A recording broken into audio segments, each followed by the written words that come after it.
This is the second entry in the chronological Star Wars series, where I am methodically making my way through the Star Wars canon as approved by Disney.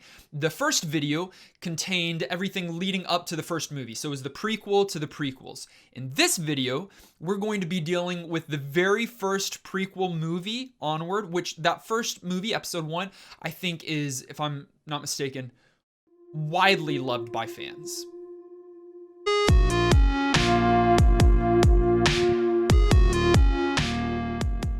Well, here we are with episode 1, The Phantom Menace. It's the first prequel movie, not the first released in our timeline, but chronologically about Star Wars. This is the beginning of the movies. And this takes place in 32 BBY, which again is before Battle of Yavin. Again, I believe. Haven't gotten to the battle yet, so I'm not entirely sure what it is, but it's a time period here that we are working with. This movie is about the nasty Trade Federation that is causing problems on a kind of small wayside planet of Naboo, which is known now because of the events that transpire there, as well as some of its inhabitants. It is the home to Queen Amidala, Padmé Amidala, as well as to one of the senators there, whose name is Palpatine. The Jedi during this time are the peacekeepers of the galaxy, which far too few, by the way, to be able to keep peace throughout all of the galaxy. That's a big place. But here they are keeping the peace, so Obi-Wan Kenobi and his master, Qui-Gon Jinn, are summoned to the planet to bring peace. While they're there, they meet a young 9-year-old boy who is very sensitive to the Force. His name is Anakin Skywalker, who plays a major part later in the series, but this is kind of the beginning of the relationship between Anakin Skywalker, Qui-Gon Jinn, which there's a big relationship there I had completely forgotten about, and then also with Obi-Wan Kenobi, and how the events that transpire on that little planet actually go to impact the galaxy and the future as a whole from then all throughout eternity. So Jar Jar Binks is hated by so many, but he is far from the most problematic thing here in episode 1, The Phantom Menace. In fact, unpopular opinion incoming, but his comedic relief is actually welcomed in this oddly scripted, weirdly paced, poorly acted movie. We've got so many A-list celebrities here, or actors here, that really do know how to act. Samuel L. Jackson among them. But everyone is giving an absolutely poor, horrendous performance. It couldn't have been their fault. It had to be the direction and the director and the script writing. But man, it was all just done so poorly. I remember liking it as a kid because you've got pod racing, which a lot of people like, as well as Darth Maul. But pod racing is somewhat unimportant to the main story, and Darth Maul has such little screen time, and when he finally speaks, his time is cut in half. It's just a movie that had a lot of promise and kind of just fell flat. I liked it as a kid or younger when it first came out, but now in retrospect, it's just not the best. All right, moving right along, our next entry in this video is Star Wars, Obi-Wan and Anakin. This is a graphic novel collection. It's 5 different comic issues that take place 3 years after the events in Phantom Menace. We're now in 29 BBY, and it is the simple story of a young Obi-Wan and an even younger Anakin, although again 3 years age from the first movie. So it's really a cool time where we get to see their relationship budding, because in between the first movie and the second, there's a pretty significant time gap there. It's cool to actually see some of the events that transpire in between the 2 movies and some of the relationship that's formed between Padawan and Master. In these comics, we see, again, young Obi and Annie. They kind of crash land, or they go to keep peace on this really cool planet that is divided by these 2 warring factions, and the Jedi are coming to strike up peace. To strike peace, is that a thing?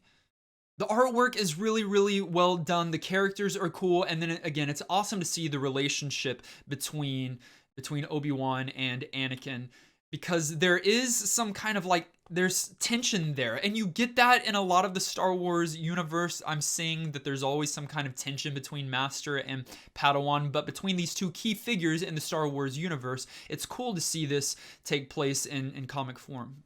The last volume in the 5-part series is weakest in my opinion, which is unfortunate because it ends on a down note, but the series is still worth reading and it's very enjoyable.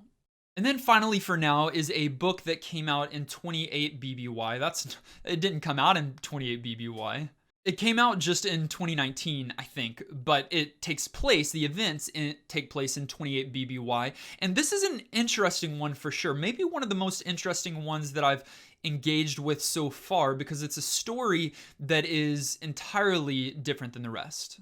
You might be able to tell by the cover alone, but the main character here is Miss Padmé Amidala. And that's correct, Miss, because this is previous to any kind of engagement or marriage. Here we take a break from lightsabers and the Force, and we focus on things like political intrigue and relational drama and even galactic fashion. And the story is important because it takes place between, again, episode 1 and episode 2, where Padmé transitions from queen of a planet to just stepping down from that role and just having a role in the Senate.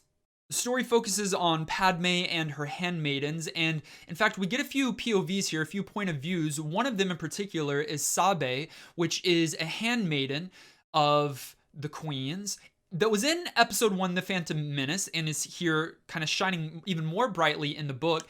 In the movie, it was played by my childhood crush, Keira Knightley. Here in the book, I don't know who it's played by. It's not played by anybody. It's Sabe.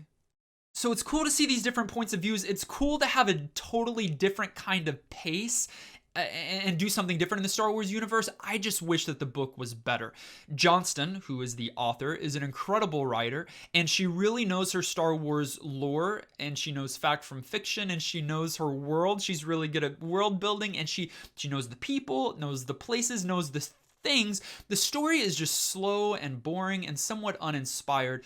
I think a lot of the problem here is that between episode 1 and 2, that's kind of the most boring, eventless time period in the Star Wars canon because there's not much that's taking place. They just needed to get from point A to point B, yet they're trying to create, so they can't do much with the story, but they're trying to create some kind of drama here. Unfortunately, it's not really a story worth many people reading. I don't know if they were trying to go for like girl lit into an entry into the Star Wars universe, which I don't think this is the way to necessarily do it. But it's just not that good. The ending is cool. It fast forwards in time until a few moments after, spoiler alert, Padmé's death, and it pulls kind of an Avengers post-credit scene where Samuel L. Jackson, kind of his character, comes up and invites someone into the Avengers initiative. It's kind of what happens here, but I don't want to give too much away. You don't need to read it. Do you need to read it? Just go read the end. I'm gonna give it away. It's a short time after Padmé's death, and Senator Organa comes and meets with Sabe and really recruits her to say, hey, we've got to seek revenge. I don't know if it's revenge, but we've got to be able to conquer the evil that's soon to be coming. Will you join forces with me?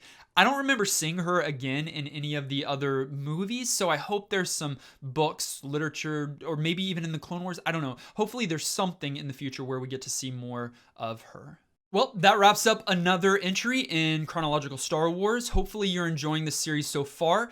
Again, all of this is happening in real time. I'm currently deep into the Clone Wars in real time, trying to get caught up, but read along with me. Engage with the Star Wars material in canon order along with me. So far, I'm being able to zoom through things. Clone Wars is slowing me down just because there's so many of them. I'm really enjoying it though. But there's still a long way to go. So if you are just finding this video, hop on with me now. Read along, watch along, listen along with me as we go through the full Star Wars canon. It's bound to be a lot of fun.